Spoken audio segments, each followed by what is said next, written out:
Shadows swallowed the dense tree line of the Crestmont estate as she slipped away. She was just a nameless servant, scrubbing floors and keeping her eyes lowered. But when the most powerful man in the territory finally tracked her into the freezing pines, the secret she was hiding shattered his entire world. The rain in the Snoqualmie Valley rarely stopped during November. It battered the massive, reinforced glass windows of Crestmont Manor, a sprawling 19th-century estate that served as the fortified headquarters of the Sterling Pack. To the outside world, the Sterlings were a reclusive family of timber barons and real estate tycoons. To those who possessed the blood of the wolf, they were royalty. Dominic Sterling, the Alpha King of the Pacific Northwest, stood by the window of his second-story study, a glass of amber bourbon resting loosely in his grip. At 30, he carried the weight of a continent on his broad shoulders. He was a man carved from cold marble and brutal necessity, with sharp, aristocratic features and eyes the color of a stormy sea. His reign had been prosperous, but bloody. 3 years ago, his older brother, Caleb, had been killed in a devastating ambush by a rogue syndicate near the Canadian border. Since then, Dominic had ruled with an iron fist, trusting no one outside his immediate inner circle. "You aren't listening to me, Dominic." A sharp, aristocratic voice cut through the silence of the study. Dominic didn't turn around. He knew Beatrice Langdon was pacing the length of his antique Persian rug. Beatrice was the daughter of the Southern Pack's Alpha, a woman of high pedigree and ruthless ambition. The council had been pressuring Dominic to take her as his Luna for the past 18 months to solidify their borders. "I heard every word, Beatrice," Dominic replied, his voice a low, gravelly baritone that vibrated through the floorboards. "You believe the border patrols in the Cascade foothills are insufficient. You want me to authorize lethal force against any unaffiliated shifter within 50 miles of the estate. It is the only way to ensure security," she insisted, her heels clicking against the mahogany floor. "Ever since Caleb died, the syndicates have been testing our weaknesses. You need a Luna. You need a united front. The Langdon family can provide 300 trained enforcers by the end of the week." "I am not making a decision tonight," Dominic said, finally turning to face her. His gaze was authoritative, shutting down the argument instantly. "Go back to your quarters, Beatrice. We will reconvene with Harrison in the morning." Beatrice scoffed, her pristine features twisting into a scowl of frustration. But she knew better than to push an Alpha King when his eyes began to flash with a danger-luminescent gold. She gathered her silk shawl and swept out of the room, slamming the heavy oak door behind her. Dominic let out a long, exhausted breath and pinched the bridge of his nose. The politics were suffocating. The constant paranoia was draining the life from his wolf. A soft, almost imperceptible knock sounded at the door. "Enter," Dominic commanded, his tone still hard. The heavy door opened, and a petite figure stepped into the dimly lit study. It was Clara. Clara Higgins was 22 years old and completely unremarkable. At least, that was the consensus among the manor's sprawling staff. She had been hired 2 years ago by Mrs. Gable, the strict head housekeeper, after turning up in a neighboring town looking for cash work. She was human, or at least, her scent was so muted and mundane that the wolves of the pack paid her absolutely no mind. In a house full of apex predators, Clara was a ghost. She wore the standard black and white maid's uniform, her ash-brown hair pulled back into a severe, practical bun. She didn't speak unless spoken to, and she possessed an uncanny ability to enter and exit a room without making a single sound.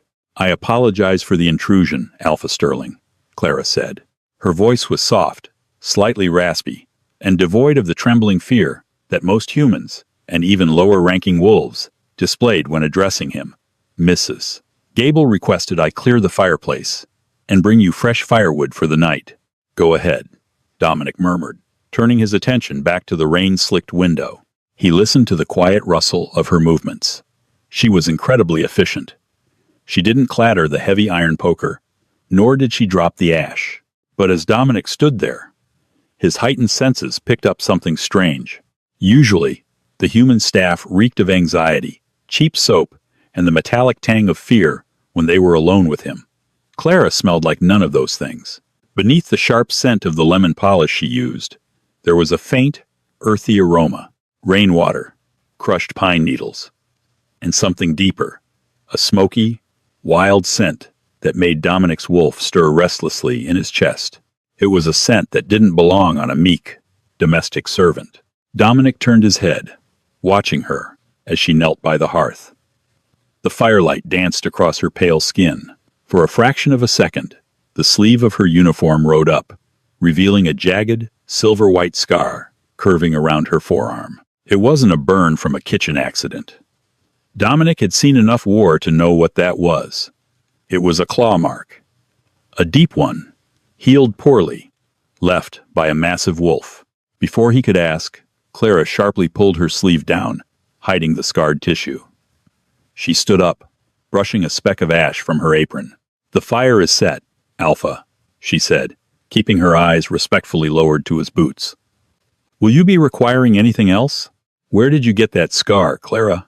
Dominic asked, the question slipping out before he could stop himself. Clara froze. The silence in the room stretched, thick and heavy. When she finally spoke, her voice remained perfectly even, though her heart rate, which Dominic could clearly hear, spiked to a frantic, staccato rhythm. "A farm dog, sir. When I was a child. It was a careless mistake. It was a lie." Dominic's wolf growled low in his throat at the deception. A farm dog didn't leave a wound that could shatter bone. But there was a strict rule against interrogating human staff without cause. A treaty stipulation that kept the local human authorities turning a blind eye to the estate's activities. "See that you are more careful," Dominic said coolly. "I always am, sir.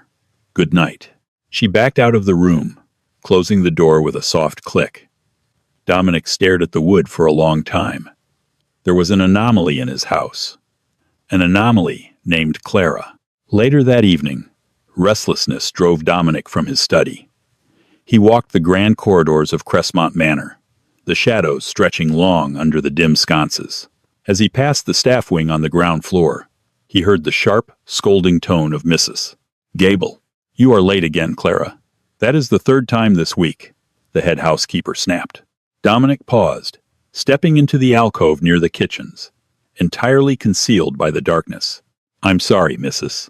Gable," Clara's voice replied. "I was finishing the library. The storm caused a leak near the western windows, and I had to put down towels before the antique wood was ruined. Be that as it may, you know the curfew. No staff is permitted outside the manor walls after 7 o'clock. The woods are strictly off limits. The perimeter guards have orders to detain anyone found wandering. Do I make myself clear?" "Yes, ma'am. Go to your quarters." Dominic waited until the heavy footsteps of Mrs. Gable faded away. He peered around the corner. Clara was standing alone in the kitchen corridor. She looked at the clock on the wall. It was 6:50 p.m. Instead of heading toward the servants' stairwell, Clara grabbed a heavy, waxed canvas coat from a peg by the pantry door. She pulled it on, slipped a dark knit beanie over her hair, and quietly unlatched the heavy iron deadbolt of the kitchen's service door. In a blink, she slipped out into the freezing, torrential rain. Dominic's jaw tightened. She was going into the woods, the heavily guarded, predator-filled woods of the Sterling territory, the very woods where rogue wolves had been spotted just days prior. His logic told him to alert the perimeter guards, to have her detained and fired for breaking protocol. But the wild, untamed instinct of the Alpha King, the sheer, maddening curiosity surrounding her scent and that brutal scar, overrode his logic. Without alerting security, Dominic opened the service door and stepped out into the storm. The cold hit Dominic instantly, a biting chill that swept down from the Cascade Mountains. He didn't bother with a coat. His internal body temperature ran high, a natural defense mechanism of his genetics. The rain plastered his dark hair to his forehead as he let his eyes adjust to the pitch-black night. To human eyes, the sprawling acres behind Crestmont Manor were an impenetrable abyss of towering Douglas firs, suffocating underbrush, and jagged ravines. To Dominic, the forest was an open book. His vision shifted, the world bleeding into sharp, monochrome clarity. He expected to catch Clara easily. She was human. She should have been stumbling over tree roots, blinded by the dark, and shivering violently. Instead, Dominic found himself genuinely struggling to track her. He knelt in the wet mud, examining the ground. Her footprints were barely there, light and purposeful. She was stepping on stones and fallen logs, purposefully avoiding the soft mud that would betray her path. She knew how to move in a forest. She was masking her trail with the skill of a seasoned hunter. Dominic stood, inhaling deeply. The rain washed away most scents, but he caught it, that faint trace of crushed pine and smoke. He followed it, moving silently through the trees, his body fluid and predatory. He bypassed the first ring of security patrols. The guards, massive, heavily armed shifters, were entirely oblivious to Clara's passage. She had somehow memorized their rotation schedules. She was slipping through the gaps in a security grid designed by military contractors. "Who are you, Clara?" Dominic thought, his heart beating a heavy, steady rhythm. Was she a spy for the Langdon family? A scout for the rogue syndicates? If she was meeting an enemy of the crown on his land, he would execute them both before the night was over. He tracked her for 2 miles, moving deeper into an abandoned sector of the estate known as Black Hollow. It was a region of the forest that the pack rarely utilized, characterized by treacherous cliffs and an old, decommissioned logging operation. The trees began to thin, and Dominic slowed his pace. Up ahead, partially obscured by a massive, hollowed-out cedar tree, he saw a faint flicker of warm, orange light. He dropped low, his boots making absolutely no sound against the wet earth. He crept toward the light, positioning himself behind a thick veil of dripping ferns. There, nestled against the side of a steep rock face, was a dilapidated, forgotten hunting cabin. The roof was patched with modern tarps, and the broken windows had been boarded up from the inside. The light was bleeding through the cracks in the wood. Dominic's muscles coiled tight. He was ready to shift, ready to tear the door off its hinges and slaughter whoever Clara was meeting. He crept to the side of the cabin, pressing his back against the rotting timber. There was a small gap between the wooden planks near the window. Dominic leaned in and looked through the crack. The breath was knocked out of his lungs. He froze, his entire body going rigid. The interior of the cabin was remarkably warm, heated by a small cast-iron wood stove in the corner. Clara was standing in the center of the room. She had discarded her waxed coat. Her maid's uniform was damp, clinging to her frame. But she wasn't speaking to a spy. She wasn't conducting a clandestine meeting with the Langdon family. She was kneeling on the floor, holding a child. It was a little boy, no older than 3. He was wrapped in a thick wool blanket, his tiny hands clutching the collar of Clara's uniform. Dominic's mind raced, trying to process the scene. A secret child. Was that her terrible secret? Why go through such elaborate, dangerous lengths to hide a human baby in the freezing woods? But as the boy turned his head toward the firelight, Dominic felt a violent, electrifying shock rip through his chest. The ground beneath him seemed to vanish. The boy possessed striking, almost unnerving features. He had raven black hair, chaotic and thick, and his eyes, even from this distance, Dominic could see them clearly in the glow of the fire. They were a piercing, luminescent silver. It was a genetic trait so rare, it only existed in one bloodline on the entire North American continent. The Sterling bloodline. Dominic gripped the rough wood of the cabin, his claws involuntarily unsheathing and digging into the timber. The boy was the spitting image of Caleb. It was as if Dominic was looking through a portal into the past, watching his deceased older brother as a toddler, Caleb's son. Caleb had never taken a mate. He had never announced an heir. When he was murdered, the lineage defaulted to Dominic.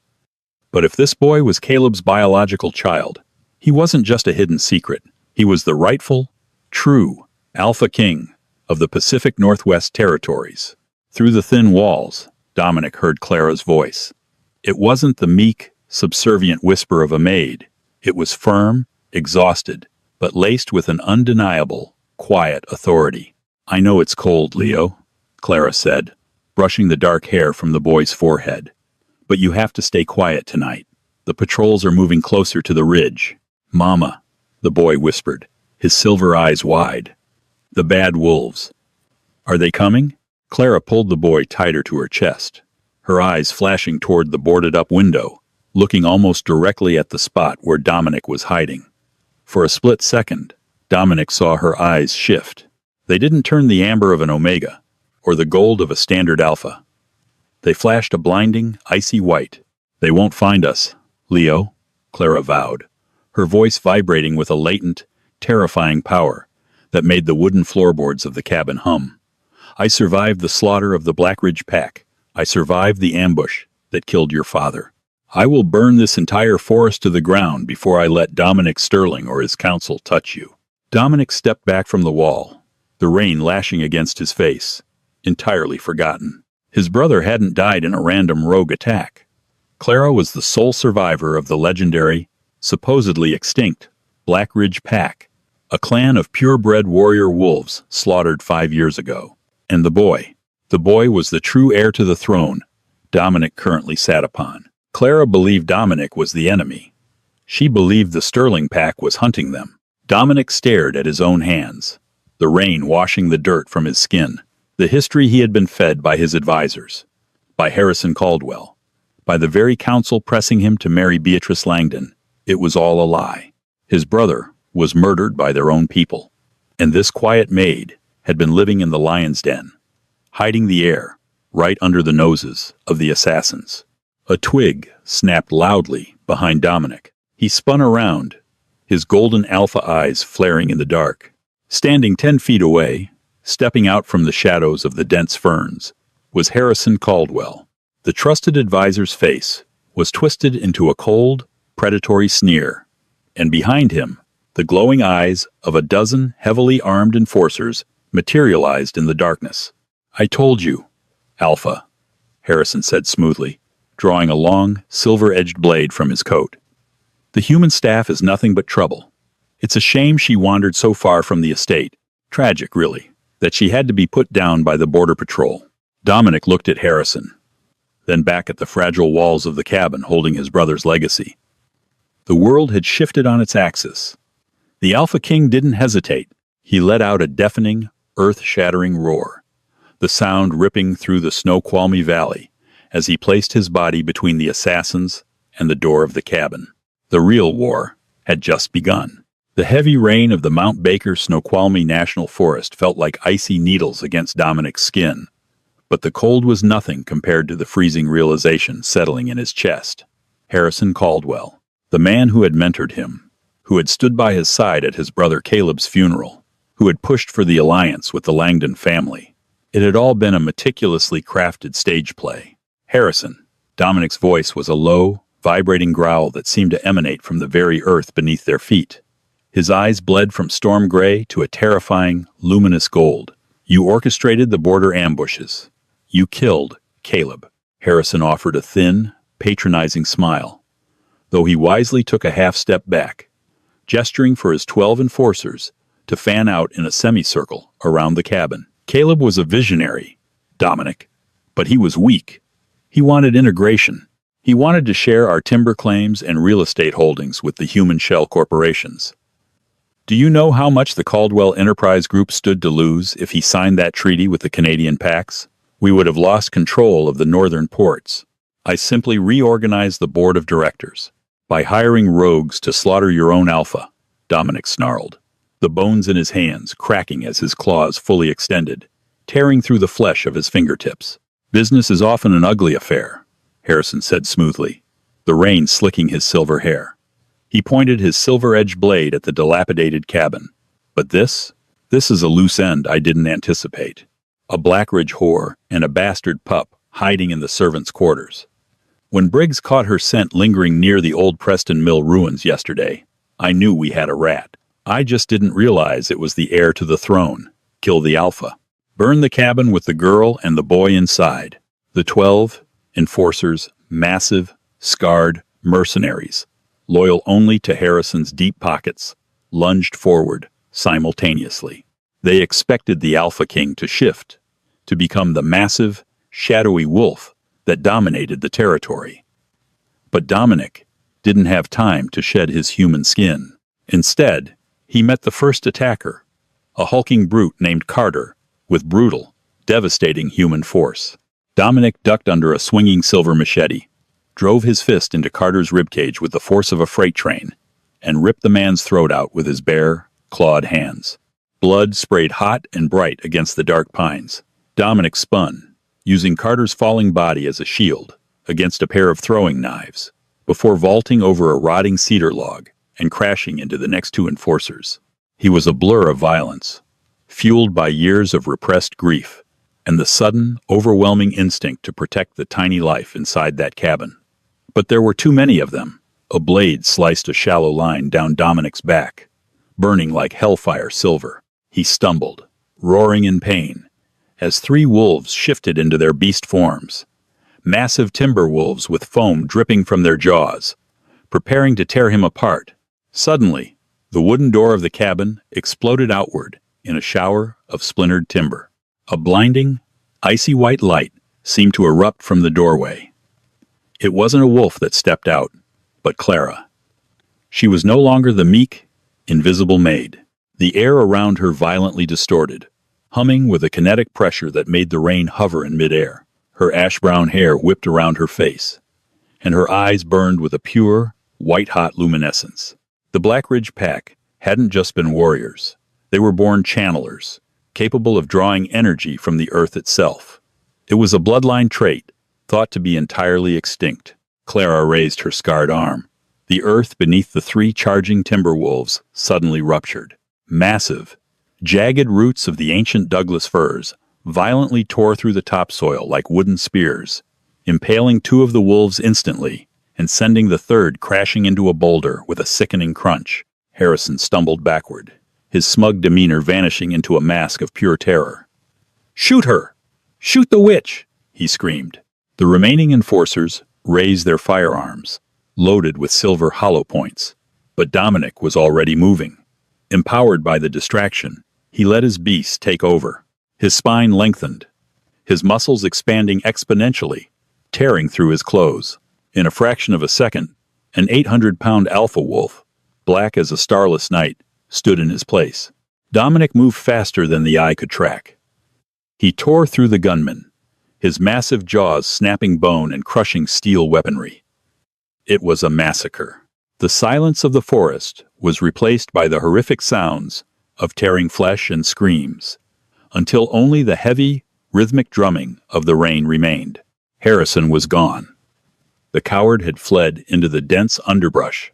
The moment the tide turned, Dominic stood panting amidst the carnage, his muzzle stained crimson. He turned his massive, golden eyes toward the cabin.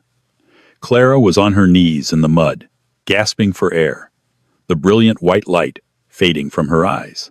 The sheer physical toll of channeling the Earth's energy had drained her completely.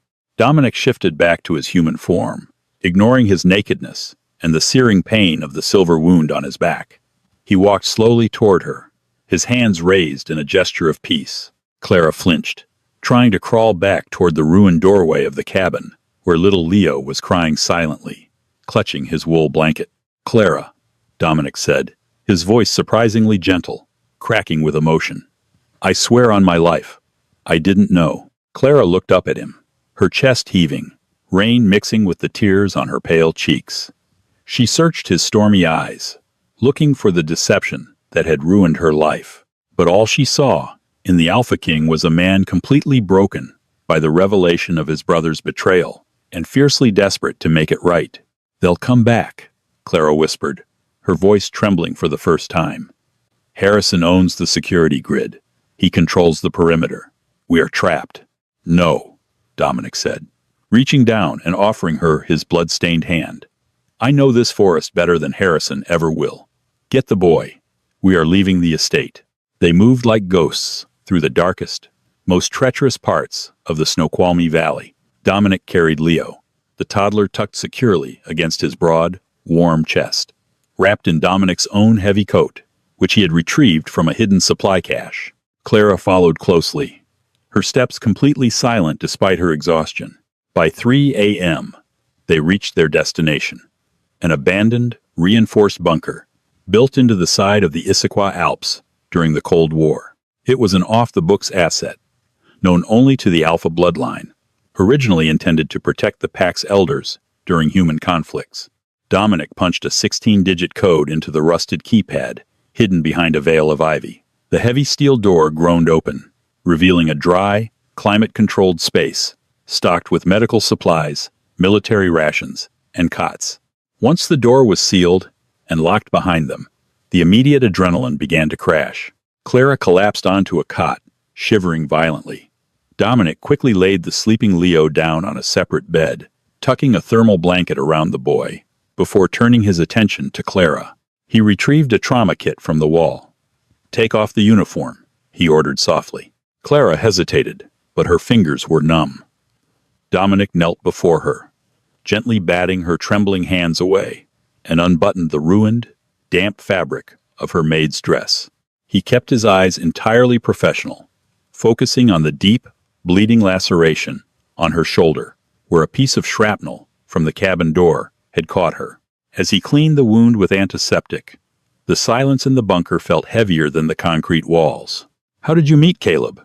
Dominic asked quietly, breaking the tension. Clara winced as he applied a steri strip to her shoulder. She stared at the concrete floor. "I was a barista in downtown Seattle. A human life. I was trying to stay off the radar after my pack was wiped out." Caleb came in every Tuesday before his meetings at the Weyerhaeuser corporate tower. He figured out what I was immediately. My scent cloaking didn't work on him. He was too strong. Dominic smiled faintly. Caleb was impossible to hide from. "He was," Clara agreed, a sad, distant look in her eyes. "He didn't turn me into the council. He courted me, quietly. We knew the political ramifications. The alpha of the Sterling pack mating with the last survivor of a disgraced, supposedly dangerous bloodline. It would have caused a civil war. He bought a private cabin up near Mount Rainier. That's where we lived. In secret. That's where I had Leo." Dominic bandaged her shoulder, his hands lingering for a brief second on her warm skin before pulling away. "And the ambush?" Clara's jaw tightened. "Caleb told me he had finally secured enough votes on the council to legitimize me, to bring me forward as his Luna. He went to meet Harrison to finalize the security details for the announcement. They hit us that night at the cabin. Rogues. Or so I thought. They slaughtered the perimeter guards. Caleb fought them off long enough for me to run with Leo. That's when I got this." She touched the jagged scar on her forearm. A massive, silver-furred wolf. Harrison's personal bodyguard, Briggs. "Why did you come here?" Dominic asked, genuinely bewildered. "Why hide in Crestmont Manor?" "It's the center of the enemy's power." "Because it was the last place they would ever look," Clara said, her eyes meeting his. "I used wolfsbane paste to completely kill my scent, enduring the toxicity for 2 years just to smell human. I forged a background check and applied for a job scrubbing your floors. Harrison was scouring the entire continent for a missing Black Ridge girl and a baby, but I was right under his nose, watching him, learning his routines, waiting for Leo to get old enough so we could disappear to Europe." Dominic sat back on his heels, looking at the remarkable woman in front of him. The sheer willpower required to suppress her wolf, endure the daily humiliation of servitude, and raise an alpha heir in a freezing, abandoned hunting cabin out of sheer paranoia and love. It was staggering. He felt a deep, profound shift in his chest. It wasn't just the residual adrenaline. His wolf, the primal, instinctual part of his soul, was howling at the back of his mind. "She is our equal." "You don't have to run to Europe, Clara," Dominic said, his voice dropping an octave, raw and intensely sincere. Clara looked at him, her breath catching slightly at the intensity in his stormy eyes. "Dominic, Harrison controls the council. By morning, he will have branded you a traitor. He will tell them you murdered those guards and kidnapped me. Beatrice Langdon and her 300 enforcers are already at the estate. We have nothing. We have the truth," Dominic corrected, standing up. He walked over to a steel lockbox mounted on the wall. He opened it, retrieving a thick, leather-bound ledger and a secure, encrypted hard drive. "Caleb left me this before he died. It's a fail-safe. Financial records, Shell company logs, offshore accounts. I never understood what I was looking at. I thought it was just PAC business. But if Harrison has been laundering PAC funds through the Caldwell Enterprise Group to hire mercenaries. Clara stood up, walking over to him. She looked at the drive. If you can prove he funded the hit on your brother, the council will tear him apart. We are going back to Crestmont Manor, Dominic stated, his jaw set with lethal determination. But I'm not sneaking through the woods this time. I am the Alpha King, and I am going to walk through the front door. Clara looked at him, then over at her sleeping son. She drew in a long, shaky breath, the white light briefly flashing in her eyes. Then I am walking in with you. Dawn broke over the Snoqualmie Valley in a wash of pale, bruised purple. The storm had passed, leaving a thick, heavy fog rolling across the manicured lawns of Crestmont Manor. Inside the Grand Westcott boardroom, a massive chamber paneled in dark oak and adorned with the Sterling family crest, chaos reigned. The long mahogany table was surrounded by the 12 ruling elders of the Pacific Northwest Territories. At the head of the table stood Harrison Caldwell, his face a mask of perfectly calculated, grim sorrow. Next to him sat Beatrice Langdon, looking imperious and entirely satisfied. It brings me no joy to report this, Harrison said, his voice projecting across the silent room. Dominic has succumbed to the madness that often plagues the Alpha line. Last night, he slaughtered 12 of our most loyal border guards. He has kidnapped a human servant and fled the territory. I have already dispatched trackers, but as per the ancient laws, the territory cannot be without a leader in times of war. Beatrice stood up, smoothing her designer skirt. My father is prepared to march his forces north to secure the borders.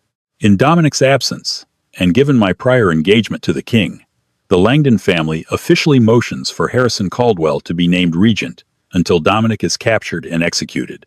Murmurs of agreement rippled through the elders. It was a flawless coup. I second the motion, Elder Vance, an old Weyerhaeuser tycoon rasped. Before you vote, you might want to review the quarterly financials. Harrison, a dark, booming voice echoed from the back of the room. The heavy, 12-foot-tall oak doors of the boardroom were kicked open with such force that the iron hinges shattered. The doors crashed to the floor, sending a cloud of dust into the air. Dominic Sterling strode into the room. He was covered in dried blood, his shirt torn, looking like a god of war freshly stepped off a battlefield. The sheer, suffocating pressure of his alpha aura slammed into the room, forcing several of the weaker elders to physically choke, dropping into their seats. But it wasn't just Dominic who commanded the room's attention. Walking right beside him, holding her chin high, was Clara. She was wearing one of Dominic's spare tactical jackets, her ash-brown hair falling freely over her shoulders. And walking hand in hand with her was little Leo, his striking, silver eyes wide as he looked at the room full of strangers. Harrison's face drained of all color. He gripped the edge of the mahogany table, his knuckles turning white. "Guards!" he bellowed. "Seize the traitor." 4 heavily armed enforcers stepped out from the shadows of the room, raising their weapons. "Don't," Clara commanded. She didn't shout, but her voice carried a terrifying, unnatural resonance. The floorboards beneath the enforcers' feet suddenly splintered, vines and roots bursting through the expensive wood, wrapping tightly around the men's legs and weapons, immobilizing them instantly. The elders gasped in horror and awe. "Blackridge magic," one of them whispered reverently. Dominic walked straight to the center of the table and slammed the leather ledger and the hard drive down in front of the elders. "This is a complete record of the Caldwell Enterprise Group funneling millions of dollars from the Sterling PAC treasury into black market mercenary accounts," Dominic announced, his voice ringing with absolute authority. "The same mercenaries who ambushed my brother Caleb 3 years ago, the same mercenaries who tried to assassinate my brother's mate and his trueborn son last night." Beatrice Langdon gasped, looking from the financial ledgers to the little boy. "Caleb's son?" she breathed. "Look at his eyes, Beatrice," Dominic commanded. "Look at the silver. You know what you're seeing." The elders leaned in. The silver eyes of the Sterling bloodline were impossible to fake. The room erupted into an uproar. Elders were shouting, pointing at Harrison, demanding answers. Harrison realized it was over. The carefully constructed house of cards had collapsed. With a guttural snarl, he abandoned his human facade. His skin tore, fur bursting from his spine as he lunged across the mahogany table, aiming straight for Leo's throat. He was going to kill the heir and secure the chaos. He never made it halfway across the wood. Dominic moved with explosive, lethal speed. He didn't bother to shift. He met the massive wolf mid-air, his hand closing around Harrison's throat like a vice of solid steel. The momentum carried them both off the table, crashing into the stone fireplace. Dominic pinned the struggling, thrashing beast to the stone. "You wanted to rule the Pacific Northwest, Harrison," Dominic whispered, his golden eyes blazing with the cold fury of justice. "Let me show you how a true king leads." With one sickening, violent twist, Dominic snapped Harrison's neck. The massive wolf went limp, sliding down the stonework and hitting the floor with a dull thud. Silence descended upon the grand boardroom. The only sound was the crackling of the fire. Dominic stood up, wiping his hands on his ruined trousers. He turned back to the table, looking at the stunned, terrified faces of the council. He looked at Beatrice Langdon, whose face was pale as a sheet. "The Langdon alliance is null and void," Dominic stated coldly. "Take your enforcers and leave my territory before sunset, Beatrice, or I will bury them all in the Cascades." Beatrice didn't utter a single word. She grabbed her purse and practically ran from the room. Dominic turned his gaze to the remaining elders. He walked over to Clara and Leo. He knelt down, right in front of the little boy, and bowed his head deeply. It was a gesture of absolute submission. The Alpha King, bowing to a child. "I am Dominic of the Sterling Pack," he said softly to the boy. "And I pledge my life, my claws, and my blood to protect the true Alpha King." He stood up and looked at Clara. The connection between them crackled. An undeniable bond, forged in blood and survival. He reached out, gently taking her hand. "Until Leo comes of age," Dominic addressed the room, his voice echoing with absolute finality. "I will serve as regent, and Clara Blackridge will sit beside me as my equal. As Luna.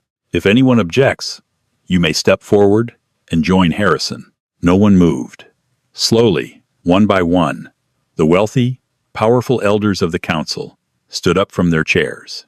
They lowered their eyes, baring their necks in submission to the man who had saved them from tyranny, and to the quiet maid who had saved their future. The storm finally broke, giving way to a brilliant, golden dawn over the Crestmont estate. Dominic stood on the balcony, wrapping a heavy blanket around Clara's shoulders as she held a sleeping Leo. The secrets and the blood of the past were washed away. He had lost a brother, but he had found his family. The Alpha King no longer ruled in the dark.